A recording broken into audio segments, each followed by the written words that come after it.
Welcome to Angelo's Tennis, and check out my membership if you haven't already. I'm not sure if this video is going to be membership exclusive or not yet, but we'll see. Maybe part of it. And the title of this video is Why Local Tennis Sucks. And I really don't want to be negative. I really don't. I don't want to be negative. And but I have to. I watch other videos and it's just like I got so many ideas, things that come to mind and stuff like that. So why does local tennis sucks? And really, it's not just local, it's just in general. But I'm specifying local tennis, and here's the reason. What you have in most, I would say most environments, particularly here in the United States, you have a pro, okay? And usually there's one pro or a couple pros, and they usually have played professional tennis or played Division I college tennis, or they have some type of reputation, name of being the guy. So let's just say, for example, the guy played professional tennis. Usually he's not in like the top. When I say professional tennis, I don't mean like top 100. I mean like they dabbled. They had like a 600 ranking. They got some ATP points. They played Division I tennis at a school, at a big Division I school, etc. And that person usually attracts all of the quote unquote high performance players. And sometimes they'll even have a high performance division at a club, and that division will contain all of these coaches. And here's what makes all these players, when I say that local tennis sucks, most people would watch these players and think, oh, they're amazing, blah blah blah blah blah. But coming from someone like me, or if you want to say, why do they all look the same? Why are they really nothing special? This is the reason why. Because they're all coached by the same players, and the same coaches who are players, and their objective is not to make them unique, special individuals on the tennis court. Their objective is to make them have quote unquote perfect tennis, perfect strokes, perfect technique, etc., etc. They teach them the same things, the same lessons. They don't take lessons together. They have here's your standard private lesson, and then you have group training, and then you have tournaments. That's what it is. And what kills it is the private training, because the private training is where they're focusing on this perfection stuff. They're not focusing on how do I make these players better competitors, more individualistic, etc. And you have to watch them to really understand all this. You have to watch these lessons.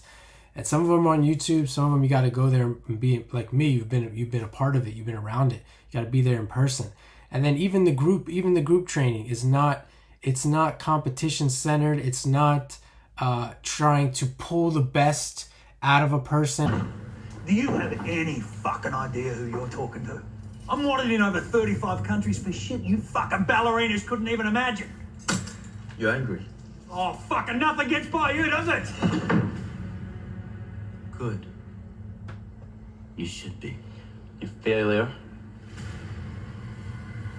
Failure. Fucking failure. Let me educate you, motherfucker. I'm Kato! I'm the Black fucking Dragon! And who are you two, huh? You some fucking cave-dwelling hippie twirling his anal beads, taking orders from this wushu wanker who wears a hubcap as a helmet! Now sit down, shut up, and pass me a fucking intro!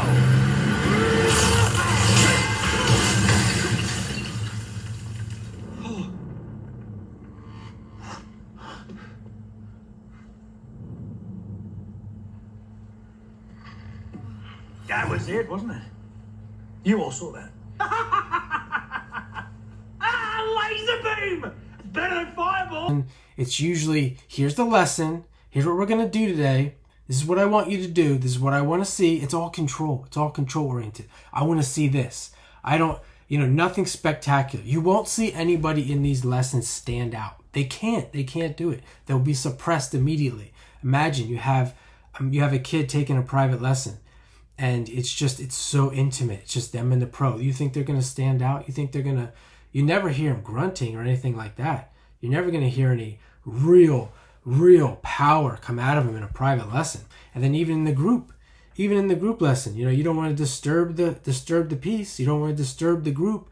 And imagine having a guy in the group just absolutely letting it all hang out and just destroying everybody. The coach is going to suppress it immediately because he doesn't want to see, he or she doesn't want to see the lesson get disturbed. They don't want to see the the objective to be changed.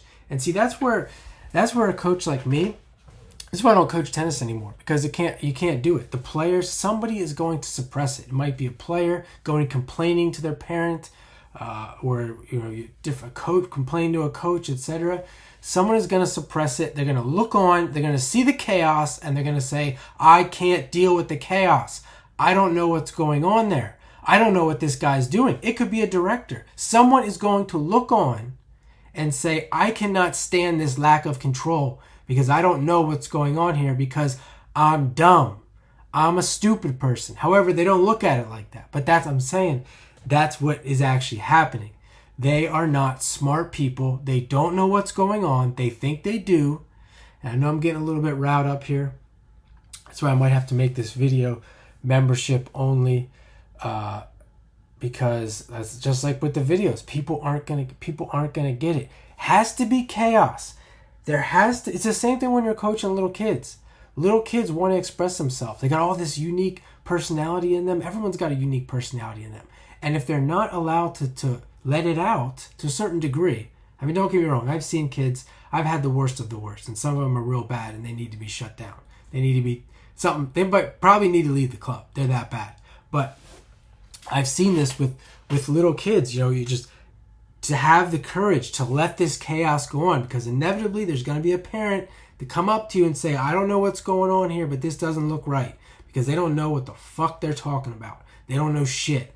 And the ones, it's nice talking to parents, that and having conversations with them like that, but sometimes you got to appreciate the parents that you talk to, and they're like, I don't know shit about tennis, nor do I want to know about tennis, because I'm too busy doing my doctor thing. I got more important things to do than to worry about my kids' fucking tennis. Sometimes you appreciate those people, but there's always going to be that one, and they're going to ruin it. They're going to, they have those personalities. They're going to express their shit personality, which their shit personality is, I want to control everything, and I'm going to be Mr. or Mrs. Authority and shut this down, even though I really don't know shit, and I don't know what the fuck's going on here.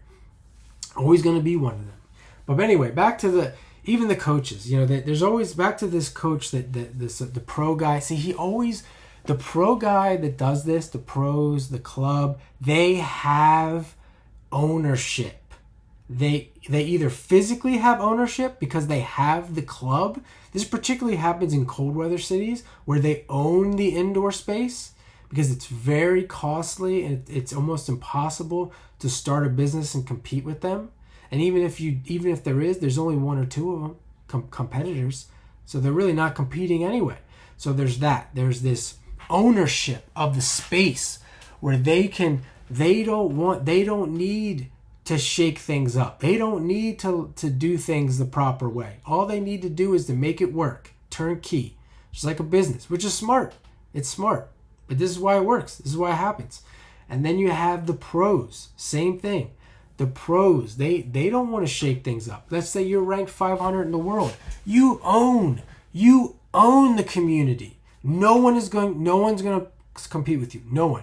The only person that's going to compete with you is someone who was higher than 500, or someone who also was ranked like that and let's say played for Duke. It's very unlikely, because if you played for Duke, you're not going to be a stupid tennis pro.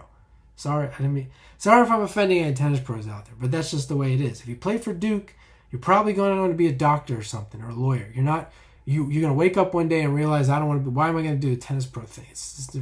This is not for me. These players are not growing. They're not going to school to be tennis pros. Some of them do, but like I said, they own, this tennis pro owns the community. So why is he going to take risks? When the parent or someone else looks on and says, this is how I want it done, they're just going to do it, because it doesn't matter. It doesn't matter what they do, as long as they show up. As long as they show up, they get their clientele, they make their six figures. It's easier for them. Everyone's happy. They don't even need to like what I'm tennis. They don't need to even want to do. They don't even need to care about what this kid, and the kid's good enough. He's still going to go on and play some D1 school, etc., etc., etc. It doesn't matter. They're not passionate about this experience that I'm talking about. It's a job. That's what it is. I am passionate, or I should say I was passionate about it, because that's why I got into it. I got into it because when I saw that in a player, and even don't get me wrong, there's still some out there. There's some players. I remember one kid, I'm thinking of one in particular. You can't suppress this. They have it in them. And see, the other ones need it pulled out. They need a little bit of push. They need a little bit of help. Don't be shy. Express yourself. You can do it. You're free here. This is a free space. But then there's always the ones you can't suppress them. It's like the Alcarazes, the Mutets, the Rublevs. They're gonna do, and they're the ones in the top 100. They're the ones that everyone loves to watch. And the Nadals, you can't suppress them. They'll figure out a way. So there's that. But yeah, that's why local tennis sucks. It's probably not going to change. I've been through it before. I mean, do I think you can make your own space somewhere? Yeah, sure. If you want to commit a lifetime to it, it's going to take a lifetime. Don't think you're going to do it within 5 years. Again, unless you're like top 500 in the world and you have this at the same time. So, I mean, if you're just a tennis pro out there, you want to commit your life to this, then maybe by the time you're 50 or 60, you'll start to see it. So I'm sure that's the case in some localities, but I hope you enjoy this, and thanks for watching, and have a great day.